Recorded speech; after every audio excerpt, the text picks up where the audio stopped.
Welcome back to 34O, the podcast where we discuss intimacy, love, and presence. In today's episode, I want to talk about masculinity, not the version that's sold to us through screens and algorithms, but the deeper truth of what it means to be a man. As a father to a teenage son, I see these conversations play out in real time. The confusion, the search for role models, the questions about strength and identity. And I know I'm not alone. Many of my friends around the world are facing the same concerns with their sons. This is not a local issue. It's not even just a generational issue. It's something happening across the globe. A shift in how young men are being shaped and in what the kind of men they're being asked to become. Toxic masculinity didn't appear out of nowhere.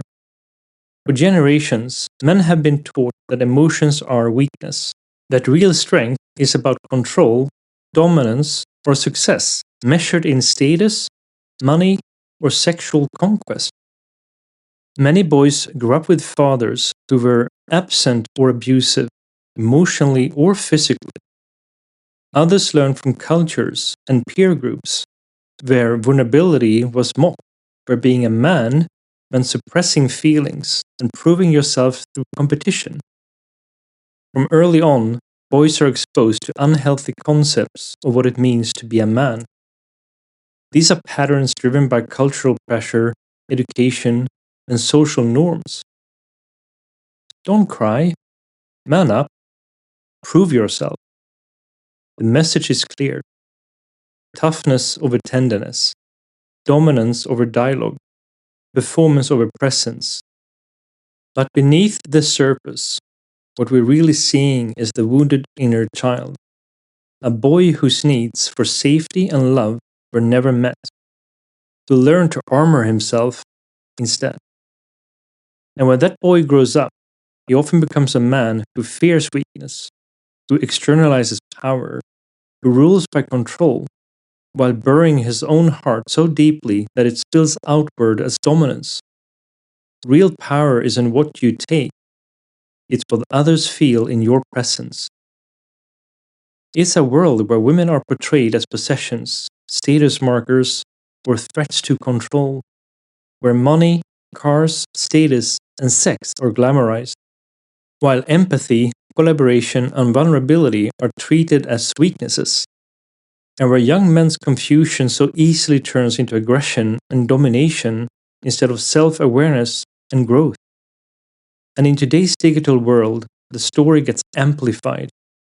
Social media thrives on performance. Loud voices, extreme opinions, quick wins. Boys scrolling late at night are fed these images again and again by algorithms until they start to believe this is what manhood looks like. Picture two men, both ambitious, both wanting to succeed, but carrying it differently. One strives for success and visibility, but beneath the surface he feels constant pressure to prove himself, always chasing the next validation. He pushes harder, but never feels it's enough. The other has ambitions too, but balances them with presence, patience, and the courage to admit mistakes. He doesn't need to prove himself in every room. His strength comes from the steadiness he brings, the way people feel safe around him. We all know these men. Maybe we've even been both, at different times. One is driven by fear, the other by love. And the consequences of choosing fear are heavy. Relationships collapse because men don't know how to show up emotionally. Women feel unseen, unsafe, or controlled. And men themselves are left feeling isolated, ashamed, and angry, because behind the mask of power is often loneliness. Perhaps most painful, boys growing into men without ever being told that they are allowed to feel, to be tender, to be whole. We don't need stronger men, we need safer men. So, how do we meet this? How do we rewrite the script? To all the parents out there, begin with curiosity. Ask your son what he admires in the role models he follows online. Listen first, and only then reflect back. Acknowledge the attraction, success, confidence, power. It's natural to be drawn to that. But help him see the difference between appearance and reality. It's also about teaching boys to experience ambition and competition in a healthy way. Rivalry doesn't have to be destructive. It can be a path to growth.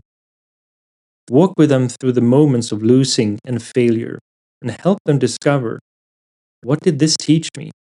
What can I carry forward? Encourage them to accept anger, disappointment, or weakness, not as shameful, but as natural parts of life. Every emotion is a messenger, and learning to listen to it builds resilience. Ask deeper questions. What kind of partner would you want to be? What would it feel like to be with someone who always has control over you? These questions plant seeds for reflection. Now picture two fathers. Both want the best for their sons. One teaches through pressure. Be strong. Don't cry. Win at all costs. His son learns ambition, but also fear. Fear of failing, of showing weakness, of not being enough.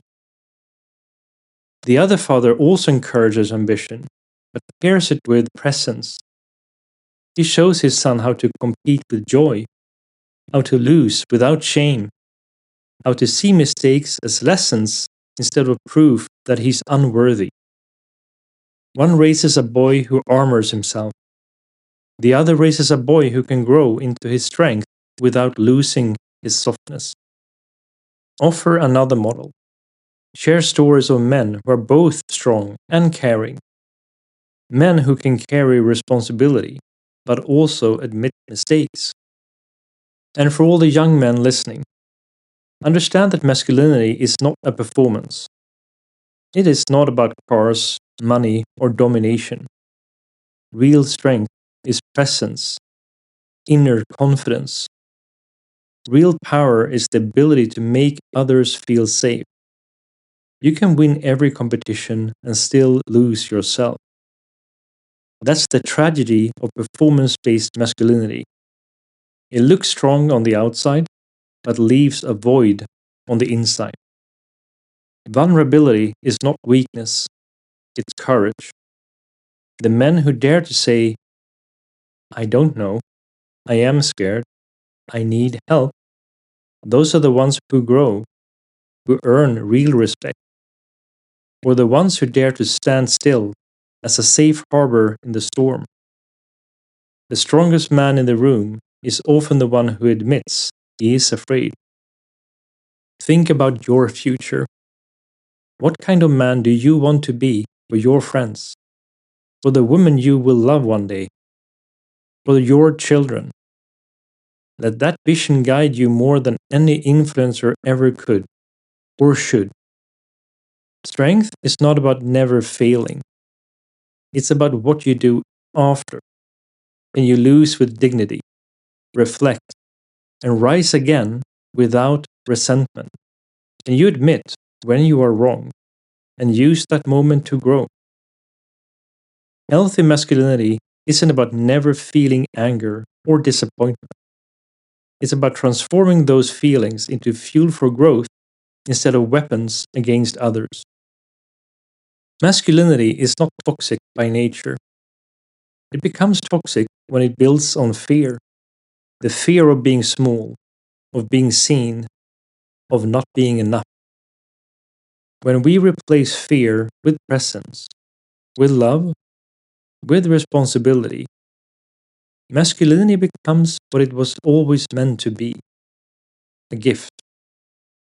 Fear builds walls, love builds bridges. So, this is my invitation to you.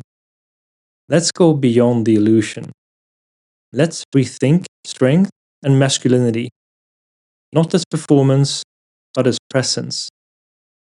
Performance impresses for a moment. Presence, inner confidence, builds trust for a lifetime. That's what our sons needs to see. Not men who perform, but men who can stay. If this episode moved you, please share it, reflect on it, and let it invite you into more presence in the relationship with your sons. And for you young men out there, please take it with you and go deeper. If you also want to learn more, there will be more meditations and exclusive practices in the subscriber-only section of the podcast.